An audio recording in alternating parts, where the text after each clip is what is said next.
All right, guys, welcome back to the project. Today we have the Mathis Twins. Yo, what up, guys? I am super excited for this podcast. We were just talking about a little bit right before this, and man, you guys are in for a treat.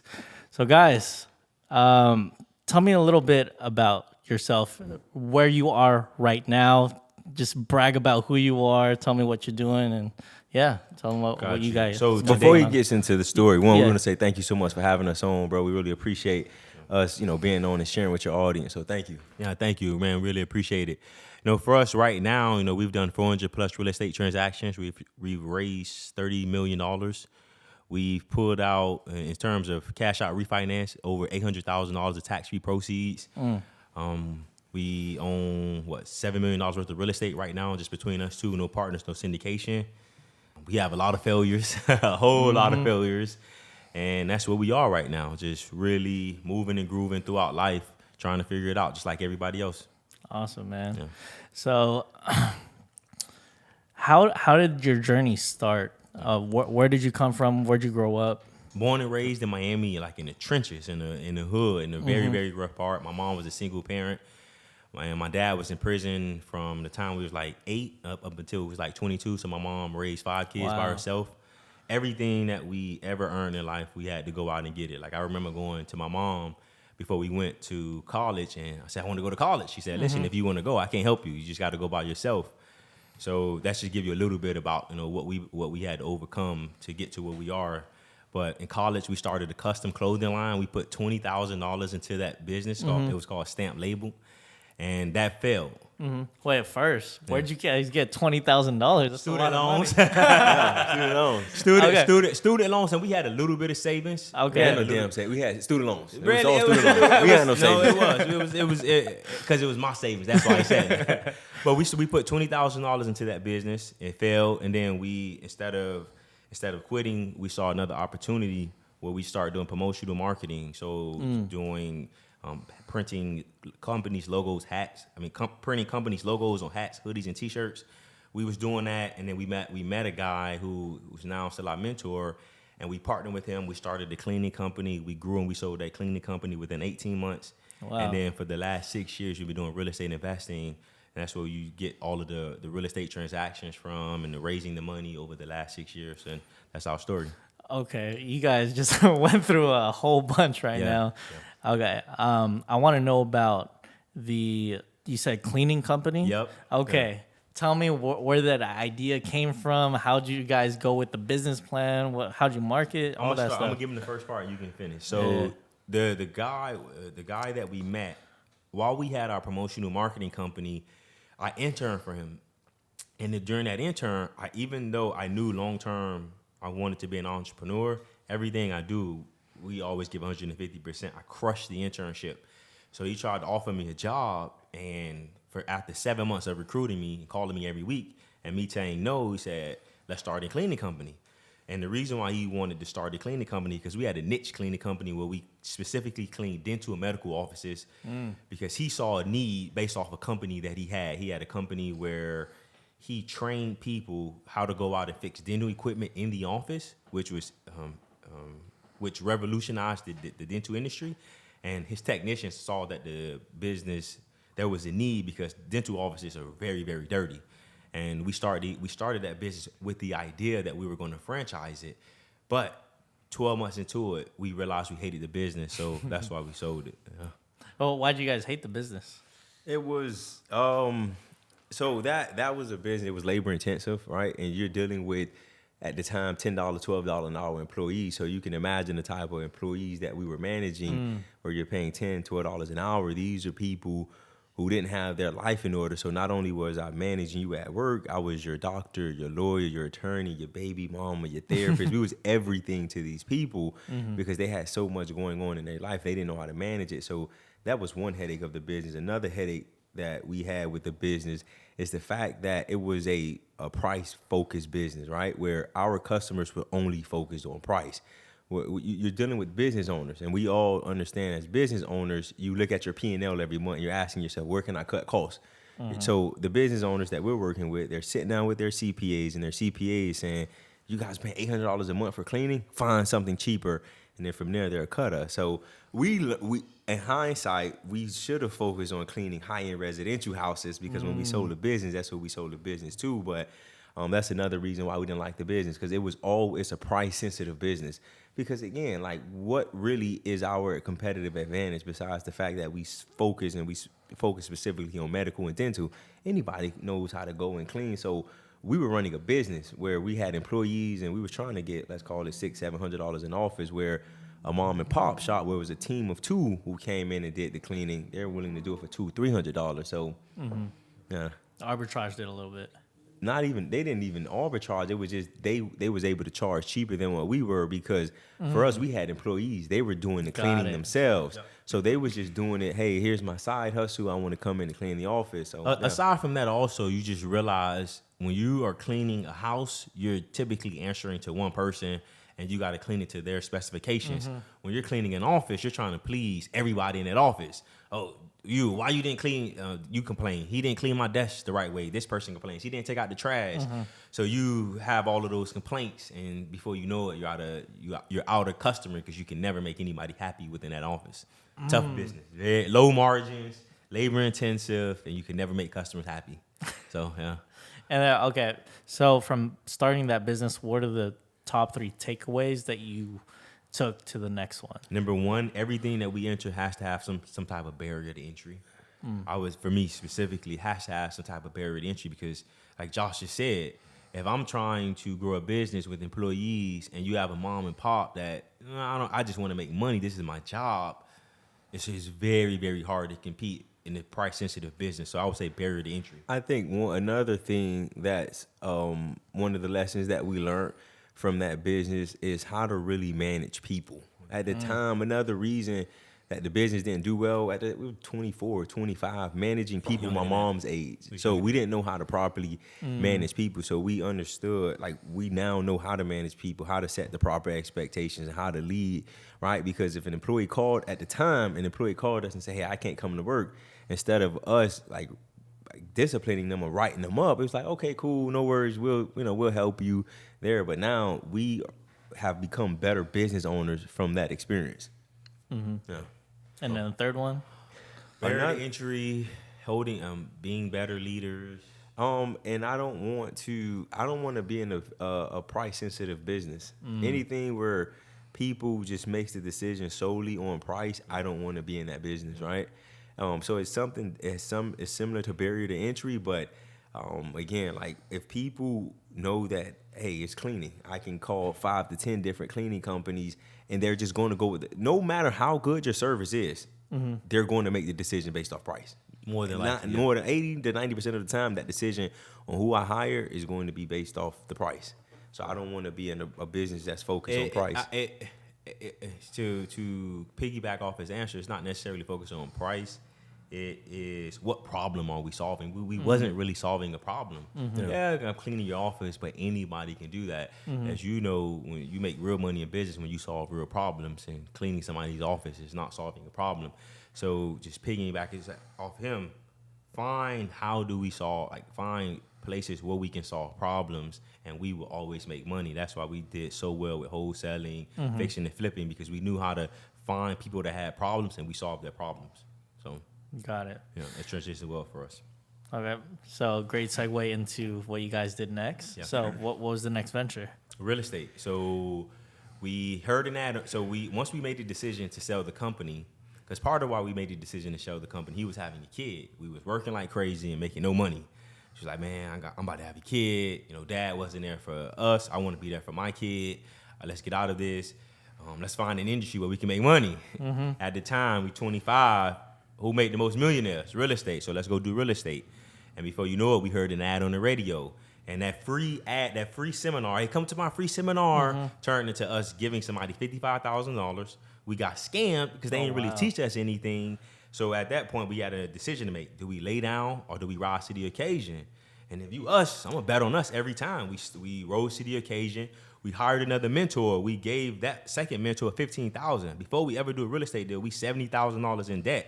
Before we ever do a deal, at that point, our back is against the wall. Again, you're gonna lay down and rise to the occasion. We rise to the occasion every single time. So that first year, we did 23, 24 deals.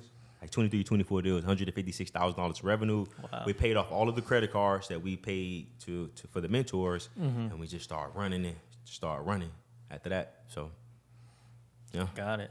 And then the second year, you guys scaled even bigger, right? Yep. So what was the big difference between year 1 and year 2? I think for us, it was a normal, like our transition wasn't planned. It just happened where, and this is the importance of having mentors. So year 1, we focused strictly on wholesale.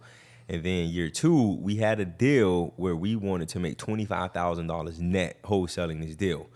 All the offers that we got we were going to net anywhere from like 19 to 22,000. We wanted to make that extra 5,000 because we live in Miami, and I wanted to turn up. I wanted to get outside. I want to have a good time. The extra 5 was going to go towards our fun account, right? Right. And we couldn't make that. And like and here's the importance of having a mentor. The right mentor. Thank you. Where he came to the house, our mentor at the time, he's still our mentor, and he was like, guys, here's a house where you guys can flip this house. It was like, we can't flip this house because fear came in. And because he was the right mentor, he challenged us. Every excuse that we gave him, he gave us an answer to say, hey, you guys don't have the money, I'll give you the money. You don't have the construction crew, I'll find you the construction crew. So every excuse that we came to him with, he ended up giving us an answer. We flipped that first house, made $47,500 net profit. And from there, we just start flipping more houses. And then from there, raising money. Then we got into buying rentals, building our rental portfolio. Year 4, we did a ground up development. And then we also kind of just brought it all together where we're wholesaling, fixing and flipping, buying rentals. Yeah. Okay. But So one thing I want to touch on that he said, though, was the whole fear component. Because one of the things that one of my missions in life is to help people understand that we, as entrepreneurs, we have fear. The only difference between us and the person watching us or wanting to do what we want to do is that we ran to our fears, not away from them. And so many people, they run away from what they fear. For us, we run towards it because we know it's the right thing. So what I want to put out there is that people need to start understanding that if you're fearful of something, that's more than likely what you should be doing. And we knew because we were terrified to flip that first house because I had never taken title to a house. We did 23, 24 wholesale deals that first year. Like, why do I need to fix and flip? But he got us back on track. So that was very important that he did. So you're telling me a mentor is a big part of you guys' success. Game changer. I tell them all the time, right now, and anything that we get involved with, anything new that we want to start, we're hiring a coach. We're hiring a coach or a mentor. Because, again, what the mentor does is, one, it collapses. And, again, it has to be the right vetted mentor, right? This mentor has to show you results of what it is that they've done and results that can help you get to where to get done what it is that you're trying to get done. So, for us, man, anything we get involved in, we have to hire a coach. We just hired another coach, paid somebody $13,000 to help us with something that we're working on. Let me give you some context behind that, though. So, what we messed up in our lives, at least what I think, part of what we messed up, when we first started in real estate, we hired those mentors. For the next couple of years, we never hired a new mentor or anybody that can help us grow and scale the business. So, yeah, we were growing and doing deals, but that was just off our own will. It wasn't because somebody came in and gave us structure or somebody came in and gave us the easy button. That was something that we had to figure out. Going back, hindsight is 2020. We both would agree. We wish we would have hired somebody else because that first mentor, he just taught us how to wholesale, how to get started. He didn't teach us how to grow a business. We had to learn that over those next 3 to 4 years, which really we lost a lot of time in that space of our life because growing up where I grew up, if Josh can do it, Josh put his pants on the same way I put my pants on. That means I can do it. That's a cool mentality to have, but you waste so much time trying to figure it out. So mentorship and coaches have been game changer for us. But you think about it, bro. Like all the top people in any industry you look at LeBron James, he got a coach. MJ, Kobe, the boy got coaches. You look at people that run big businesses and you talk to them, you look at their interviews, they all have a coach. Yeah. You want to get better at speaking. The best speakers have coaches. Yeah. So it's a game changer. So number one is hire a coach so that it could shortcut everything. Yes, correct. Right? They already know what the problems that you guys are going to run into. Yep. Yeah. So the right coach will. The right coach. We emphasize that because of that first experience. The right coach. The right coach. Yeah. Yeah, I concur. I got some stories too. You in business long enough, you definitely got some stories. Yeah, I got some stories. So for the people that want to get into business, now that you guys have started 3 different businesses now, you did. No, we just told you the ones that sound good. We This left out all the failures, Okay. all the Okay. other stuff. Because for me, bro, like I told you before we got on this show, we lost over $700,000 just in investing and stuff. Wow. From starting companies, partnering with different people, from putting money in these shiny objects that people made to seem too good to be true when they actually were. So we've lost a lot of money on this journey. Okay. So I'm excited for that part because we do have a segment of your worst stories. Okay. It's gonna be great. All right. Okay. So business, right now you're all into real estate, right? How does your operation look? As far as from a real estate Yeah, standpoint, real estate standpoint. Our operation has changed a lot this past 6 months simply because we want to focus just on really buying rental. So we still wholesale, we still fix and flip, but not at the, not as much as we used to.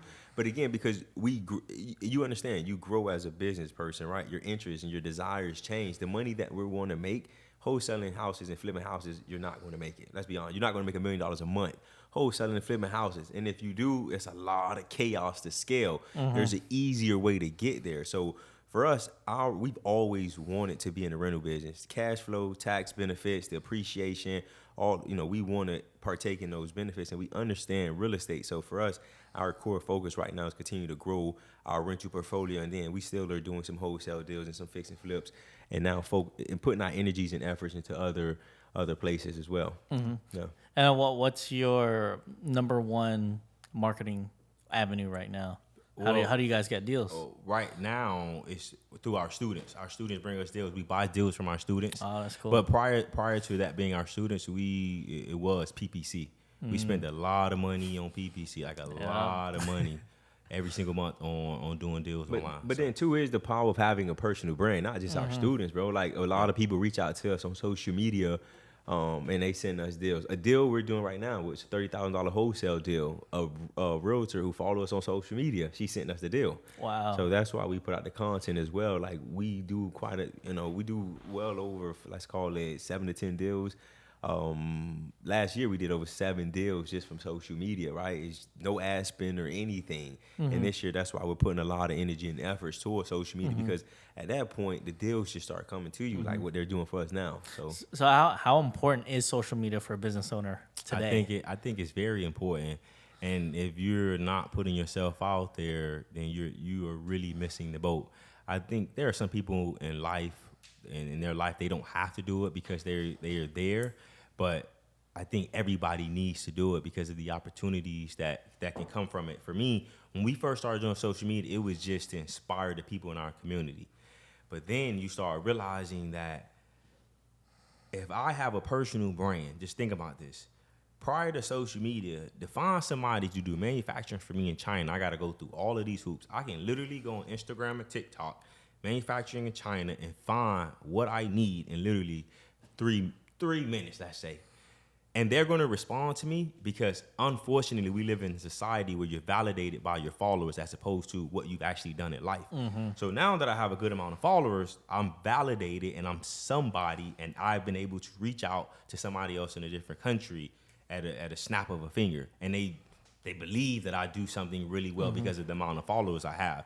And I'm putting emphasis on the believe and all of this because I know I think we've lost track as a society as to what we really should be after and what we really should be focused on. Most people are focused on, okay, this person has X amount of followers, so they are the real deal. When, as you know, you've been in this game sometimes, you know most of these people are not really who they say they are. But I think growing a personal brand by far is the best thing that not even an entrepreneur, anybody can do for themselves because of the opportunities that presents itself once you grow that brand. To sum it all up, bro, social media is a new business card. Just that simple. I go in there, I see what you're about, I see what you're doing, I see how you interact with your family, how you interact with people in your business. Are you doing deals? You're not doing deals. So to sum it up, bro, social media is the new business card. You think about it, we're all millennials at this table. I don't ask you for your business card. Yo, what's your IG? Yo, what's your TikTok? Like, that's how we communicate now. So, Wayne, we all know that quote by Wayne Gretzky, go to where the puck is going, not to where it is. And like, the puck is already there, really, as you think about it. But if you're not building a personal brand, man, you're only doing yourself a disservice. Okay, so what do you guys plan to do now with your business? I know you guys have a coaching program as well. Is that part of what the future is going to look like for the Mathis Twins? As far as, help me understand it, I want to make sure I'm asking. So, you want to continue scaling and growing, right? What's next for Mathis Twins? The scale and growth will be different as opposed to flipping and wholesaling hundreds of houses in a year. It'll be doing bigger deals, much bigger deals. Because for us, we understand the time commitment is the same. The money needs to change for us as to where we are in our life right now. So as opposed to having to flip 5 houses to make over $120,000, how can I just do one deal that'll give me $150,000 profit? Is where we are right now. Because when we do that, as we do that, our operations begin to look a lot leaner from doing the bigger deals the way that we want to do them. So, but then to answer your question too, so yeah, on the real estate front, yes, but our focus right now, because the real estate kind of runs itself. We have a team that runs it. Our focus and our energy is we understand the power that we have within each other, right? It doesn't take both of us to run a business. So one thing that we've decided to do is, like, we have our team running the real estate. I'm gonna focus on the mentorship and the coaching. I think I'm more passionate about it than he is. I really care about our students. I really want to see our students win. Not saying I don't. Yeah, I really want to see. But he said more. Yeah, I want to see our students win. I'm really passionate about it. So I'm gonna focus on the EDU, and then now it's more so the private equity side where we want to start going out and buying businesses and scaling businesses. Because when you really think about it, bro, it's wholesale 2.0. You're finding a discounted business owner. You're finding a distressed asset, which is a business owner. You're coming in there and you're going to flip it. You're gonna make it look pretty. You got to change some operational pieces. You got to put some new people. It's the same thing as flipping a house, bro, but just on a bigger level. You make more money. So that's really the next level for us and what it look like. Him focusing on EDU and real estate, and right now we are actually in talks with somebody to come in and buy a majority of their company. Hopefully it works out, but if it doesn't, we definitely know how to go out and take that skill that we learned from wholesaling and applying it to go on and find distressed business assets. So. Yeah, I really love how you guys brought up buying businesses, because a lot of people really don't understand how hard it is to even start. Yeah. There's so many components with it, right? Yeah. You got marketing up front. Yeah. How long does it take you to really master marketing? Years. Yeah. You don't never master it because it's always changing, right? It's always changing. Something new is changing. The Facebook algorithm is changing. You thought running ads this way was the right way, but then Facebook changed. So you're always constantly learning. So you never really master it. And then what about sales, right? Right. Yeah. All right. Everything is constantly growing. But I can definitely say, about owning the amount of rentals that we own and the type of cash flow that we have, and we're blessed that we have really good cash flow, we understand the game of life is cash flow. We understand, at least for us, our game of life is how do we buy more cash flow?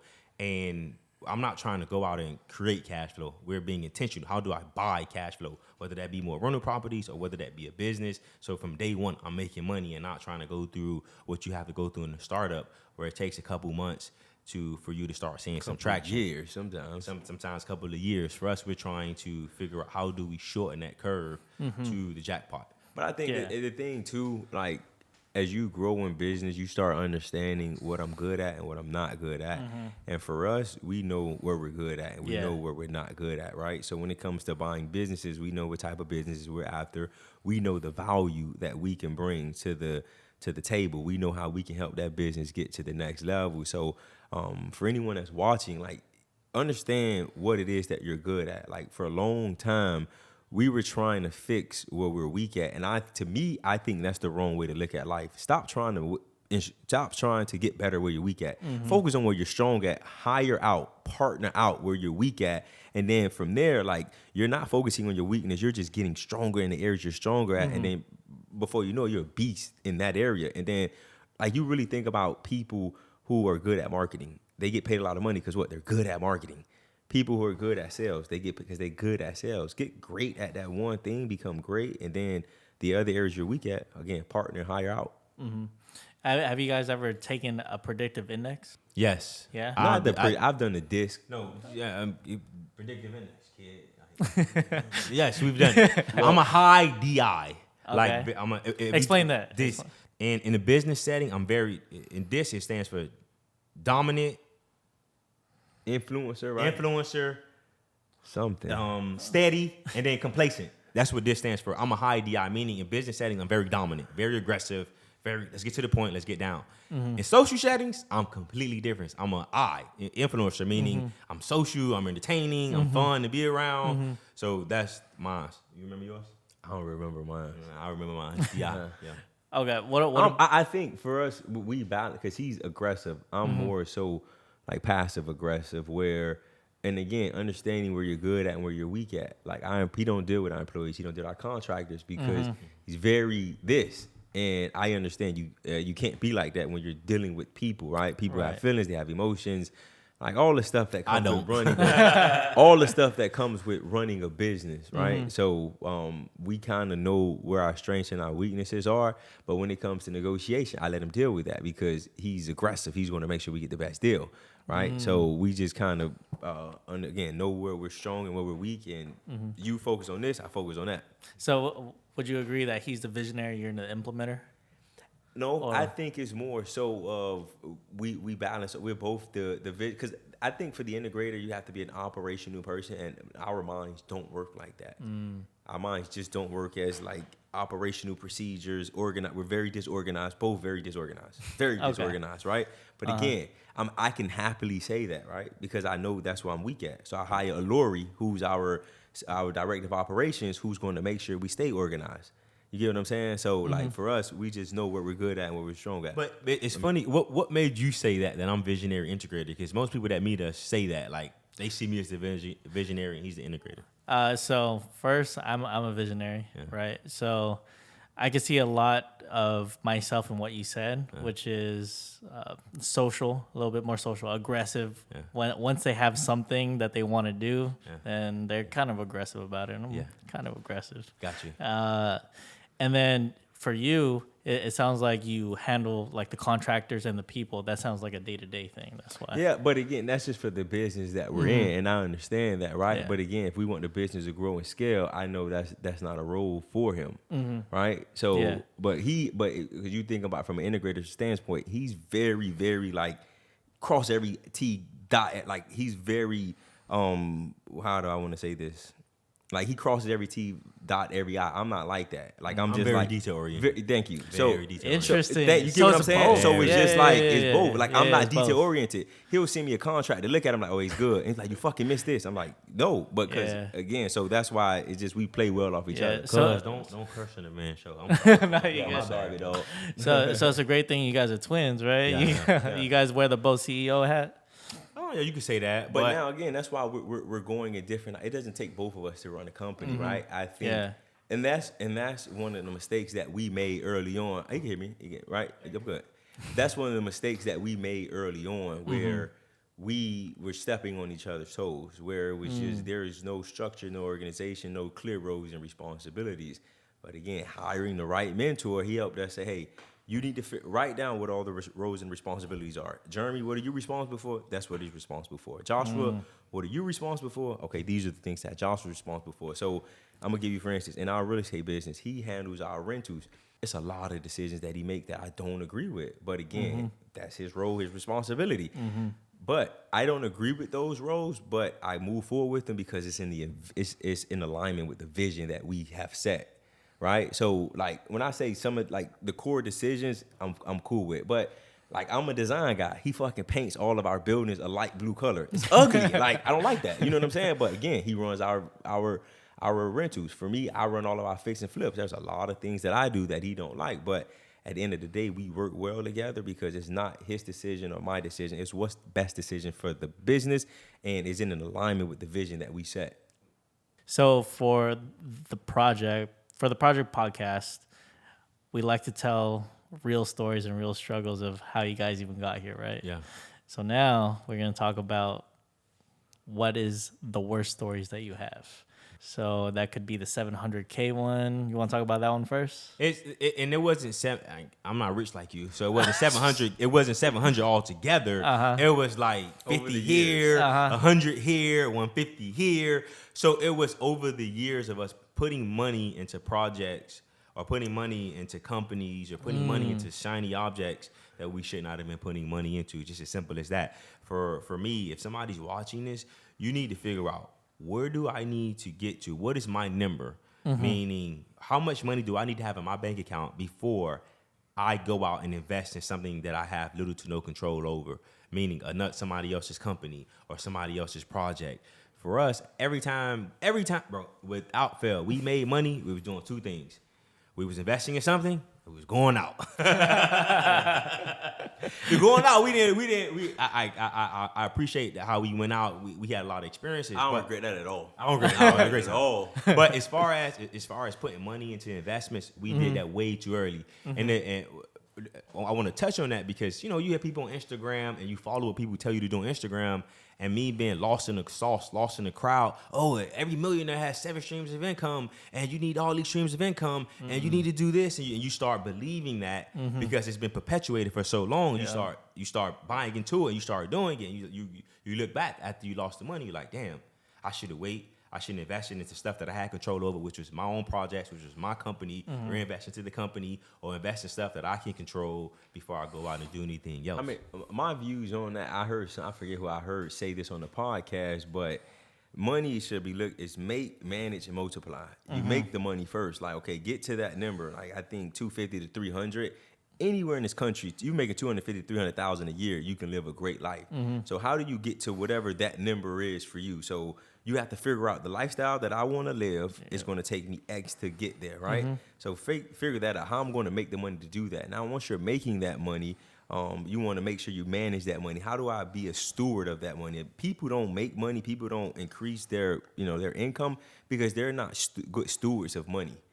If you want to make more money, you got to be a good steward. It's just whether you believe in God, you believe in the universe, you got to be a good steward of that money, right? Now, if you show God, if you know how to be a steward of that money, then from there, that's where the opportunities come for you to multiply, right? And you got to figure out, okay, what do I want to invest in to multiply this money? Is it going to be investing in businesses, investing in real estate, investing into crypto, whatever it is? You know what I'm saying? But like that's now, like when I heard, I'm like, damn, it makes so much sense. Like for us, we were just making money and trying to multiply. We never managed the money properly. That's why it was never coming in. That's why I never multiplied.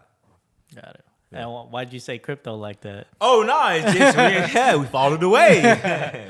we done lost some money in crypto, but we made a good. Fortunately for us, we're up on our crypto investments. So we're blessed in that regard, and we got lucky because we hired a coach. Everything else for crypto. Yeah, for crypto. Yeah. Wow. We hired a coach, bro. We hired a coach. Guy's a game changer. And the guy has been a game changer. Every investment everything that he's shown us has worked. When we tried to go outside of his advice, this guy, we made some bad investments, but it's part of life. It's part of growth, and I don't regret anything because now I'm able to share my experience on shows like yours or on social media, and it's able to help somebody. So for me, it's bigger than just like I appreciate coming on the show and it shows that we're on, but for me, I'm about legacy, and I have kids, so I think about the impact that I can make on my kids, right? Like people don't understand that there's there's purpose behind your pain. So everything that you're going through, God has a purpose behind that. You may not see it while you're going through it, but after you get out of it, after you get to the other side of it, there's going to be a moment in your life where you're going to change somebody's life because of the pain that you went through. But for me, the greatest impact that I'll have on this world is on my kids. So the things that I've been through, the things that I'm going to go through, I can impact them, I can teach them, I can coach them and train them. But I'm happy, real conversation. I'm happy that we took the losses now as opposed to when I had real money. I have play money now. I got a real money, man. I'm doing okay. But like when you got like millions and millions of dollars in the bank and you made the decisions that we made, you talking about jeopardizing a legacy. For me, we're still growing. We're still learning. So I'm happy that it happened now as opposed to having millions and millions of dollars in the bank. But then too is another thing with that is understanding like we are no longer investing into things I don't understand. If I don't understand it, I'm not getting into it. I'm not. You gotta be able to understand what, like somebody came to us and said, hey, invest here. Like and you make how much per month? Sign me up. I didn't do no due diligence. I don't understand high frequency trading. I don't understand anything that you have going on. So that's one of the core lessons that we've learned. If I don't understand it, no, I'm not interested. Yeah. So you're saying how important it is to just stick with one thing that you actually know, right? I think when you first start making money, or you're on the path to making money, like figure out what your lane is, produce a lot of income in that lane, and then from there, when you have time, money creates freedom. Time freedom and financial freedom, right? So once you're making the money that you want to make, then you can free up your time to figure out, okay, what else do I want to learn? What else do I want to invest in, right? But I think the biggest issue that a lot of people have because of the social media age that we're in, you got to have 7 streams of income. You're making 50, 60 grand a year, and then you want to go out and invest $100, $1,000. You really think the return that you're going to make on that money is not going to change your life. So while you're trying to learn, it's not going to change your life. Invest all of your energy into yourself, something that you can control, so that from there, you are in control of how much money you can make, right? Because you're investing in yourself. You're investing into a skill that can produce you more money. So with the business that you guys have, what was the worst deal you've ever got into? One right now. We're in it right now. Yeah. We're in it right now. We're in it right now. Let's hear about it. I could talk about this. Yeah, let's hear it. Because I'm the one dealing with it, managing every. Oh my! So it's a fix and flip. This deal is so bad. We usually have project managers that manage our flips. I'm full hands. I'm hands on deck. I don't want no problem. I'm hands on deck. Okay. Because we bought this house as an Airbnb. It was December 2021. December 1st, 2021 is when we bought the house. The date we're shooting this is what, 2020? We're mid 2023. Yeah, right? So we bought this house. We wanted to do Airbnb, and we got started doing the project. A lot of mistake that we've made, and I'm gonna own that mistake, which we were doing work without permits. For anyone watching, pull permits when you're doing your work. So we started doing work without permits, and we got caught by the city doing work without permits. We didn't know that this is the worst city to get caught doing work without permits in South Florida. So when you get caught doing work, they give you a fine, and they give you a date to where you have to rectify the issues. So from there, we had to hire an architect, get the plans drawn up. It took 10 months for the city to approve the plans. So the problem there is I have a house sitting for 10 months. I'm using borrowed money. So the money that I'm using to do the project, I'm paying interest on that money every month, right? So we lose 10 months. And then 2, once we start getting into the project, once we get the plans approved, we get into the project. We didn't have the right crew. We had a crew that was they were used to working on houses where we really didn't have to pull permits because we was painting, patching, putting down floors. But this house we needed to pull permits for, and they've never done a permitted job. So now I'm learning, they're learning. Every time we do an inspection, something's wrong. I lose another 2 weeks because we got to rectify the problem, call the inspector back. So that's one thing. Another thing, too, we're way over budget because when we were doing work without the permits, we had sped through the project. So walls painted, everything good. You get caught doing work without the permits, you got to put hose back in the wall. You got to put hose in the wall. So you got to pay somebody else to come back and fix the problem. And it's just an ongoing thing. We're almost finished with it, but we'll be over budget, well over $100,000 on this project. We'll spend $120,000 just in interest payments, $120,000 in interest payments. Yeah. So hopefully within the next 2 weeks it'll be finishing on the market. Hey, let's hope for the best. But again, though, like I understand there's purpose behind this pain, right? We have a mentorship. I can teach my students what not to do in the projects. All the mistakes, I tell them all the time. I'm learning so much through doing this project. It's hurtful going through it, but again, we know because as we flip more houses, what to do, what not to do, and then I can help my students to avoid these mistakes as well. Got it. Yeah. And then what's the best deal you guys have ever done in real estate? Coconut Creek. Okay. We bought a listen, this was the most profitable. Hold on. The lead source? Social media. Oh, okay. Yep. The guy came in, the lead, like he said, it was his aunt's house or something. The aunt's brother died. She got the house. And she didn't. Long story short, how much we brought the property for, how much money we made. Right, yeah. We paid, I think, $175 for it. But the crazy part about it, when she was on the phone with our sales guy, she was like, y'all give me $175 for this house? And he was like, yeah, why? She was like, I thought y'all was gonna give me $120. So we could have made more money on the deal because all she did was look at the tax value of the property. So we paid $175 for it. We put $2,200 into the house. That's cleaning out all that. We had to clean the house out, and we just put new toilets in. We had a professional cleaner come in and clean the house. We listed the house for $300,000. We ended up selling it for $330,000. All within this was in a month's time frame. Like we closed on it, got it on the market, and it took us about 50 days to close from start to finish. From the time we bought it to the time we made like $140,000 clean. So you guys made $130,000 in 50 days. Yeah. If our numbers are adding up, but yeah, it was a solid deal. It was an easy deal, Very in and easy. out. Yeah, very easy. Yeah. Okay. We had a rental property where we were able to pull out like $180,000 in a refinance as well. That was one property. Okay, share about that one. It's just we don't Hold on, even before he shares that, the key thing about real estate that you may or may not, you win when you buy, not when you sell. We bought the deal right. So go ahead. So I don't remember the numbers. We paid $242,000. There we go. You paid $242,000 for it. We fixed it up. It didn't take that much money to fix it. We didn't even fix it up. You sure? You mean the house by UM? Oh, I wasn't even talking about. I forgot about that. Hey, that's what I'm talking about. It was a house. Oh, okay. We paid $242,000 $242,000 for it. We was going to Airbnb it because it was by the University of Miami, like literally a block. So it was like, this is perfect neighborhood, perfect location. But the tenant wasn't moving for another 6 months. So we ended up we had to keep the tenant. We owned the house. We had a tenant inside the property. And then we was like, you know what? This is all the way out of our wheelhouse. It's 30, 40 minutes from where we are. We own nothing else in the area. Let's sell the house. We didn't make no repairs or anything. We ended up selling the house for $480 or it was like almost $500,000. Oh, you talking about a flip? I was talking about a burr, a rental property, burr. But we bought a property cheap and we fixed it. We did fix it up, put a little money into it. And within a span of like 4 months, we went to a Dscr lender and was able to pull out $180,000 tax free. So what's a Dscr loan? Oh, debt service coverage ratio. So that is a loan, unlike a traditional bank where they look at you personally. A Dscr loan is looking at the asset. They're also focused on the asset and less on the borrower.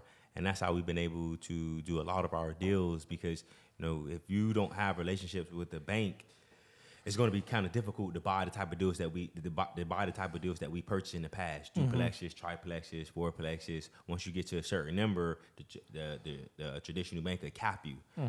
Whereas with a DSCR, they never cap you because it's more so again on the asset and less on the borrower. Okay, got it. And another question I want to ask you guys is: was there any point in time in your entrepreneurship journey where you said, man, is this thing even worth it? All the time. Any entrepreneur that's never questioned whether this was for, even if a moment, and mine's only lasts a quick moment, like a minute. Damn, man, I always wanted to be a policeman growing up. I think about it. Nah, I'm good. I like my time freedom. But yeah, I there's been a lot of times. If you've done enough deals, if you've been in business long enough, if you've taken a good amount of losses, you do question it. Like, it's just really for me because anybody that talks about entrepreneur is easy is lying. This is something you wake up every single day. You are trying to turn something that's in your mind into a reality. You're trying to get somebody else to see your vision and to do the same and help you achieve that goal. So it's so many things that have to work out well for you in order to make money. So yeah, there's been multiple times where I got questioned it. There's been a lot of sleepless nights. There's been a lot of crying, a lot of, oh my God, how are you going to do this? Because for us, bro, we risk takers. I'm not really the one to sit down and, okay, let me look at this plan. Does this make sense? What does my gut tell me? What does my experience tell me? If that all matches up to me and I feel good about it, that's never led me wrong. Yes, we haven't won on every single deal we've lost, but my batting average is really good, and I'm the one to believe the only way you can make the shot is if you take the shot. So for us, we're going to bet every single time. Yeah, we always have those moments where it's like, damn, is this really what I want to do? But you gotta, I think a part of success is clarity. You gotta get clear on what it is that you want, and you gotta get clear on what the lifestyle that you want. And I know the lifestyle that I want. Me working a job, working for somebody, won't allow me to live the lifestyle that I want. Unless you at Facebook or Google and you Right. pay millions. Yeah, but again, like what I'm saying is like I don't. So I work for myself for 3 reasons. Number one, time freedom. I don't want nobody to control my time. 2, financial freedom. I don't want nobody to put a cap on what it is that I can make. And then number 3, but I'm never wearing a suit.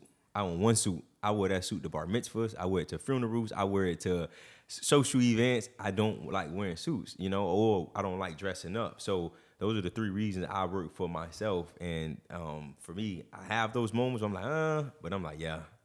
I think about having to put that suit on. I'm not doing it. Yeah, I like to ask our guests that because a lot of people don't know the other side. All they see is the social media stuff, man. Have you ever had a guest that said they've never questioned it?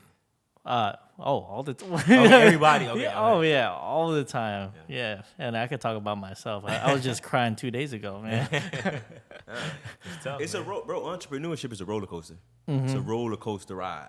Like I don't know nobody that owns a business that's an entrepreneur and that doesn't feel like this is a roller coaster ride where you're going up. Oh, this feels great.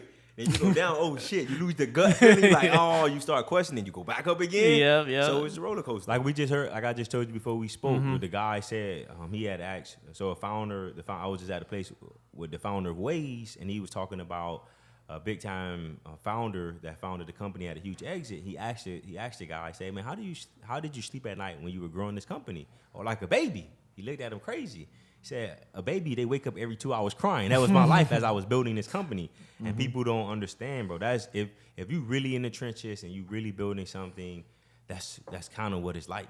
Not all the time, but you go through those moments of like, man, did I do this? Can I? You question yourself. Do you imposter syndrome? All of those things are real. So entrepreneurship is a journey, and I think it's just very, very critical that you surround yourself with like-minded people. That Josh, bro, like you can do it, man. Stop being in love, and go get it done. So. And I like how you brought up the roller coaster, right? Yeah. Because when you're going up and you go back down, usually the next one up is your breakthrough, right? All the inflection points, that's where you make your biggest growth. Because pain, like what you said, what did you say? There's Pain? purpose behind your pain. There is purpose behind your pain. Well, but you think about your life.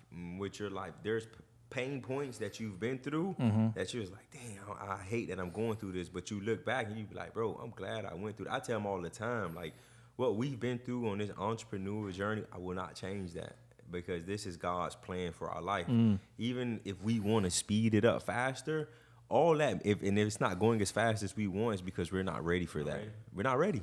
Most people think that they're ready for the success that they want, and you're not ready for it. Because when you make $1 million, $2 million, you're not ready to tell your family, no, you can't borrow money, right? So there's things that you have to go through before you get to that point. Like my girlfriend, she helps NBA and NFL athletes manage their money. So one of the biggest things that, that she says that a lot of them, the biggest issue that a lot of them face is you get all of that money, you instantly become the breadwinner for your entire family.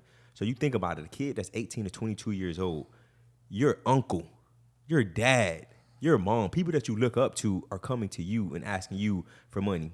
And for you, it's like, oh, yeah, I'm going to give it to you. But again, they have not been. The reason a lot of them go broke because they haven't been trained on how to say no. They haven't been trained on how to properly vet a deal. They haven't been trained on those things. So for us, I'm thankful for this journey because now I've lost the $700,000. Now, before we write a check for an investment, crossing every T, dotting every I, we're sending it to Mr. T, the underwrite the deal to make sure it makes sense. And then I'm going to write the check. Before I was just like, oh, it makes sense. Oh, Josh is doing the deal. He's good. And then you end up losing. But if I didn't have those experiences, you can't skip the process, right? You can't, bro. You can't. All right. So we're gonna have just a couple questions left. This is just firing. So for you, what's the best advice you've ever gotten? Well, and when you say advice, in regards to what? Is it Advice. Never compete with anybody. Just compete with myself every single day. 1% better every single day. And the reason why I love that is because we live in a world, it's just so easy to, oh my God, Josh is crushing it. I'm a loser. I'm nobody. As opposed to, damn, bro, Josh crushing. I'm happy for him. That's awesome. I could do the same thing he's doing. So for me, just don't compete with anybody else. Compete with yourself and focus on getting 1% better every single day. I think that's the best advice I've ever received. For me, you are what you consume and you are who you hang around. And like that's something that I'm currently going through right now. And I see it like as I look back over our life. And when I wasn't doing good, because I wasn't consuming good, I was watching BS, I was listening to BS music, I was hanging around people who were no good. But once I started to transition to listening to motivational stuff, listening to podcasts, listening to things that's going to help me go in the direction that I want to go, that's why I started to become that person. And then the same thing too, once I started to switch up my circle, and I'm talking about like circle when it not just financially, but like I have a girlfriend, I'm serious in that relationship. So once I start hanging around guys who were trying to do the right thing, I started to become that person. So mine is you are what you consume and you are who you hang around. So what's the worst advice you've ever gotten? From my brother saying, give him that first guy $55,000. Worst advice. Worst. I wouldn't say I won't focus on one thing. What I will focus on is, I think a lot of times I've taken advice where people meant well, but they gave it to me at the wrong time in my life. So just taking advice from the right person, but at the wrong time. So it's not necessarily the worst advice I've gotten. It's just me and him constantly talk about this. Where I would say, damn, we listened to this person and they meant well, but it wasn't the best thing for us at that point. They thought they were helping us, but they was not helping us. And what I mean when I say that was, like when I was in college, I used to work in the dean's office. And there were some people in there that meant well, and they tried to change me as a person. Oh, you should talk like this. You should dress like this. And I started to do that, and I lost myself in college. I lost myself. I lost my identity, and I had to go back and become a different person because of who they tried to make me into. Mm. They was trying to help, at least they thought they were, but they really stripped me of the essence of who I am. So, it kind of goes hand in what he said, but for me is be careful who you take advice from, right? Because I look back on my life and I look at the decisions that I made and who I got that advice from. And people only can give you advice based off their experiences, right? Mm-hmm. And I'm gonna give you, like, for me, I was married before and I got divorced. And I started to tell people, don't get married. Marriage is stupid. Don't do it. But I'm giving them advice based off my bad experience, right? So that's why I say you gotta be careful who you get advice from. And then you gotta get advice from people that are in a position of where you wanna be, but have been through what you've been through. So 2 favorite books. Mine is Who Not How, and what's the other one?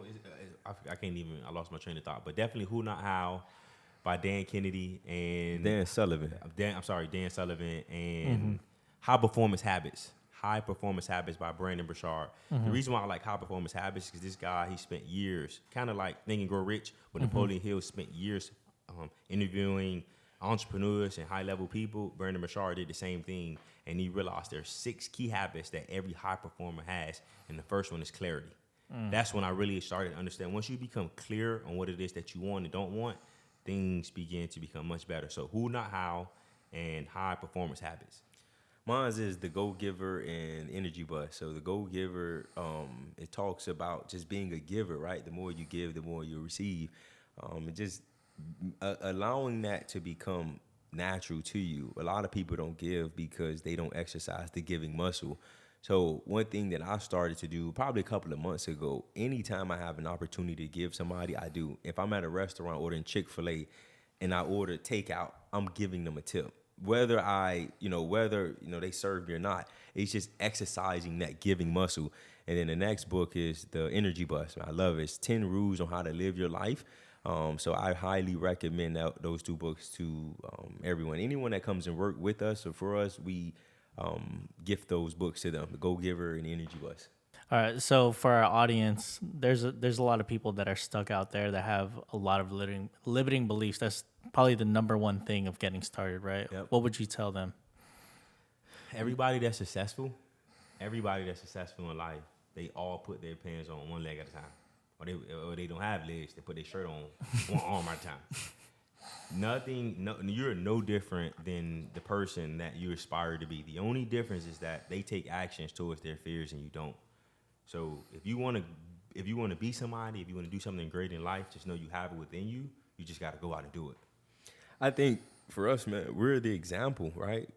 Where we come, if you by society standards, we come from nothing. My mom a single mom. My father was in prison. My dad was a dope boy.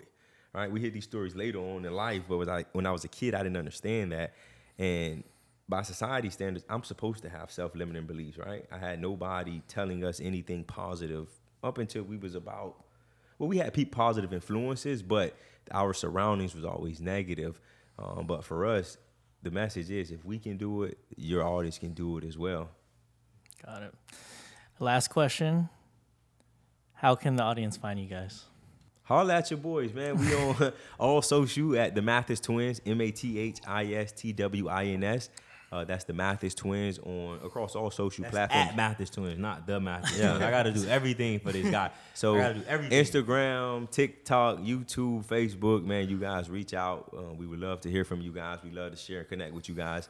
So, yeah. Yeah, man, thank you for having us on the show, man. Thank you, bro. Really appreciate it. Really inspired by what you're doing. For on the outside looking in to see what you're doing and to see your growth and your ascension is super, super inspiring.